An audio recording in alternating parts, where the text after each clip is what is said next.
Hey guys, my name's Alexis and I'm the founder of The Poise Pen.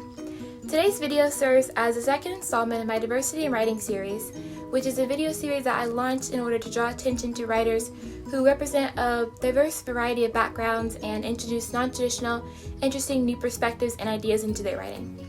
In today's video, I'll be highlighting another author. If you want to learn more about my Diversity in Writing series, be sure to check out my previous video titled Diversity in Writing.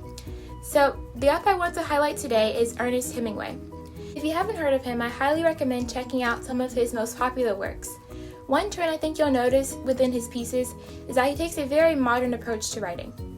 In his work, he doesn't adhere to the standard expectations for a writer during his time period, and his style is completely unique to him, and it kind of paves the way for other emerging writers during his time period to embrace a writing style that wasn't common for modern literature. So one thing that really stands out to me about Hemingway's work is his Iceberg Method, which I think is very similar to a concept in psychology.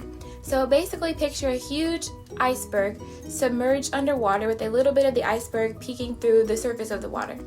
So an onlooker looking on would have no idea how big the iceberg actually is, and they might incorrectly perceive the iceberg to be a lot smaller if they're judging it by only the tip that's showing. So my point is that the tip of the iceberg that's showing represents your conscious, and beneath the water, the unseen part but is nonetheless there represents the unconscious. In Hemingway's work, he takes the same iceberg philosophy, using it to justify writing various pieces and only writing what he feels is absolutely necessary for the reader to understand what is happening on a basic level. It seems to me as though he believes the reader will take the information that's provided to them and use their subconscious to gain a deeper understanding of what's really going on in the text. For instance, in his piece Out of Season, Hemingway does not actually include the ending of the story because he's relying on the reader's subconscious and underlying understanding of the text to realize what the true ending of the book is. I can also cite his 6-word novel titled For Sale, Baby Shoes Never Worn. The sentence may sound simple upon the first read, but if you take a few moments to really think about it and think about the words and what they really mean and all the various implications, it can be a truly heartfelt and touching story.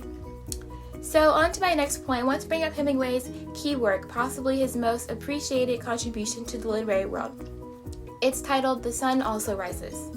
There are a variety of different interpretations and analysis out there, and I guess that's one of the greatest things about reading is that the interpretation can really vary so much from reader to reader. One thing I personally enjoy about the piece is how Hemingway really illustrates how writers can make their point in a variety of ways in terms of style, like whether they advance the plot through characterization or action or descriptions. So if you haven't read the book, I highly recommend you check it out or at least read a summary about it online or an analysis just to get an understanding of what it was about. Well, that concludes today's video, but before I go, I want to end with my favorite quote by Hemingway. "There is nothing to writing. All you do is sit down at a typewriter and bleed." So I really love this quote because it really captures the way writing allows you to express yourself and speak your truth about reality. Writing essentially allows you to transfer your thoughts and creativity from your mind to your paper that can be shared and read by others. Well, that's all for today. Be sure to check out my previous videos if you haven't already. Hopefully you learned something new or you felt inspired by this video or gained some enlightenment from it. Either way, thanks for watching, and I can't wait to see you guys in my next video. Bye!